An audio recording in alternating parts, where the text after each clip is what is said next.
Assalamualaikum warahmatullahi wabarakatuh. Sahabat yang dirahmati Allah, umat Islam percaya bahwa nantinya di alam kubur akan ada pertanyaan-pertanyaan dari malaikat Munkar dan Nakir.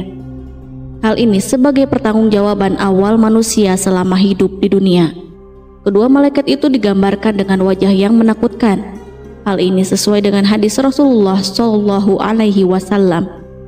Jika mayit atau salah seorang dari kalian telah dikubur, datang dua malaikat, hitam tubuhnya, biru kedua matanya. Satu dari keduanya bernama Al-Munkar dan yang satunya An-Nakir.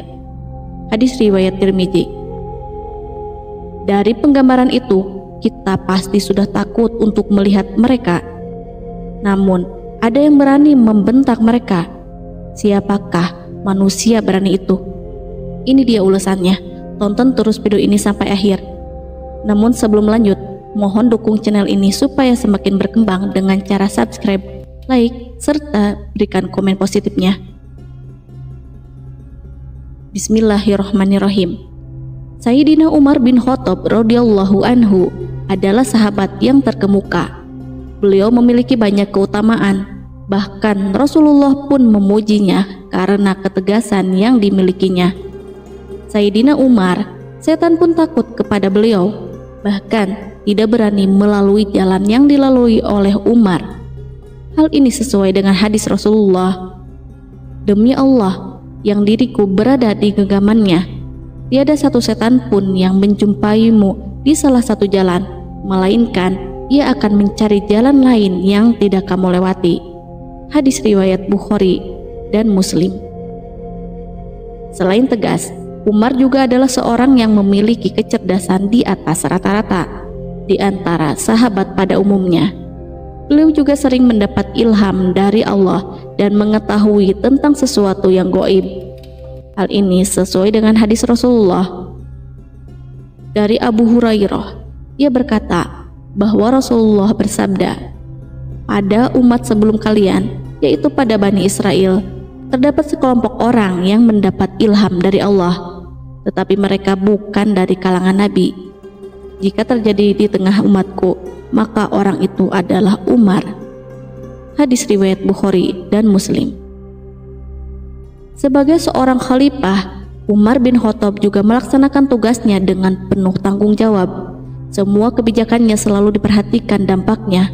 Beliau berkata, jika seekor keledai mati di Madinah karena tergelincir, maka aku takut kelak Allah akan meminta pertanggungjawaban kepadaku tentang sebab kematiannya. Sayyidina Umar tidak hanya dikenal tegas ketika di dunia, tetapi juga ketika berhadapan dengan malaikat Munkar dan Nakir. Sayyidina Umar tak berubah ketika Rasulullah menjelaskan tentang begitu menakutkannya malaikat Munkar dan Nakir. Sahabat Rasulullah Sayyidina Umar bin Khattab seakan ingin melawan malaikat-malaikat tersebut. Hal ini sesuai dengan riwayat yang ditulis oleh Imam Jalaluddin As-Suyuti dalam kitabnya Al-Hawi lil Fatawi, bahwa suatu ketika Rasulullah berbicara kepada para sahabat perihal Munkar dan Nakir.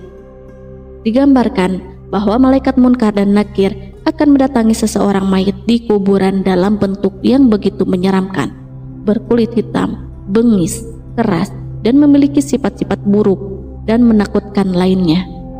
Lalu kedua malaikat itu menjidang si mayit. Mendengar penuturan Rasulullah itu, Umar bin Khattab pun bertanya, wahai Rasul, apakah saat di kuburan nanti aku sebagaimana sekarang ini? Rasulullah menjawab, ya. Kalau begitu, ujar Umar, demi Allah, aku akan lawan kedua malaikat itu. Ketika Umar meninggal dan dikuburkan, Sayyidina Ali bin Abi Thalib masih duduk di depan kuburan Umar saat orang-orang sudah pergi. Para sahabat pun menanyakan perilaku Ali bin Abi Thalib itu. Beliau pun menjawab bahwa ia ingin tahu apa yang akan terjadi pada Umar di dalam kubur. Beliau penasaran tentang percakapan yang akan terjadi di antara Umar dan malaikat Munkar dan Nakir. Hal ini diceritakan oleh Syekh Nawawi Al-Bantani. Diriwayatkan bahwa sebab kelembutan malaikat Munkar dan Nakir terhadap Umar di alam kubur adalah karena keberanian dan keteguhan imannya. Setelah Umar dimakamkan dan masyarakat yang mengantarkan jenazahnya meninggalkan makam, Sayyidina Ali memilih bertahan. Ia mengawasi kubur untuk mendengarkan percakapan Sayyidina Umar dengan dua malaikat kubur. Diriwayatkan pula bahwa malaikat maut mengganti wajah menyeramkan seperti biasa menjadi wajah yang lebih lembut. Umar berkata, "Aku Umar bin Khattab saja takut melihat wajah kalian. Bagaimana dengan umat muslim lain yang lemah?" Sejak saat itu, malaikat Munkar dan Nakir pun menampilkan wajah yang lebih ramah kepada jenazah dari kalangan orang-orang beriman. Karena apa yang dikatakan dan ditujukan oleh Sayyidina Umar bin Khattab telah menjadi sebab kemuliaan bagi orang-orang beriman yang mengikuti jejak dalam keimanan dan ketegasannya. Sayyidina Ali pun memuji jasa Umar bin Khattab. Sayyidina Ali radhiyallahu anhu berkata, "Demi Allah, sahabat Umar bermanfaat untuk manusia semasa hidup dan setelah wafatnya." Surah Nur Salam Al-Aqidatil Awam. Sebelumnya, malaikat Munkar dan Nakir memang digambarkan menyeramkan. Imam Tirmizi meriwayatkan dari Abu Hurairah, Nabi Shallallahu Alaihi Wasallam bersabda, "Apabila mayit atau salah seorang dari kalian sudah dikuburkan, ia akan didatangi dua malaikat yang hitam dan biru, salah satunya Munkar dan lainnya Nakir. Keduanya berkata, 'Apa pendapatmu tentang orang ini?' Maka ia menjawab, 'Sebagaimana ketika di dunia, ia adalah hamba Allah dan Rasul-Nya. Aku bersaksi bahwa tidak Tuhan yang berhak disembah kecuali Allah, dan aku bersaksi bahwa Muhammad adalah utusan Allah.' Keduanya lalu berkata, 'Kami telah mengetahui bahwa kamu dahulu telah mengatakan itu.' Kemudian kuburnya diperluas 70 hasta dan diberi penerangan. Dikatakan kepadanya, 'Tidurlah.' Ia menjawab, 'Aku mau pulang ke rumah untuk memberitahu keluargaku.' Keduanya berkata, 'Tidurlah sebagaimana tidurnya pengantin baru. Tidak ada yang dapat membangunkannya kecuali orang yang paling dicintainya, sampai Allah membangkitkannya dari tempat tidur tersebut. Namun, apabila yang meninggal adalah orang munafik,' ia menjawab, 'Aku mendengar orang mengatakan sesuatu, maka aku pun mengikutinya. Aku tidak tahu.' Keduanya berkata, 'Kami berdua sudah mengetahui bahwa kamu dahulu mengatakan itu.' Dan dikatakanlah kepada bumi, 'Himpitlah dia.' Maka bumi menghimpitnya hingga tulang rusuknya berserakan, dan ia akan selalu merasakan azab sampai Allah membangkitkannya dari tempat tidur tersebut." Disahihkan oleh Syekh Albani. Kisah tentang orang-orang beriman yang menjawab dengan jawaban seperti Umar tak sedikit. Banyak ulama meriwayatkan kisah-kisah seperti itu.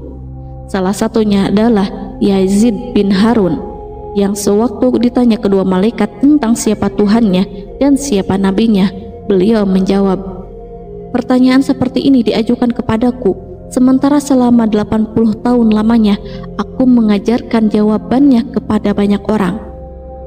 Lalu kedua malaikat itu pun pergi meninggalkannya. Imam Jalaluddin As-Suyuti dalam kitabnya Al-Hawib lil Fatawi meriwayatkan bahwa ada segolongan orang yang tidak akan ditanyai oleh malaikat Munkar dan Nakir. Mereka adalah syuhada, sidikin, dan lainnya. Keberanian Umar bin Khattab memang tidak bisa diragukan dalam membela Islam. Ia selalu berada di deretan terdepan. Tak ada yang ia takuti kecuali Allah Subhanahu wa Ta'ala.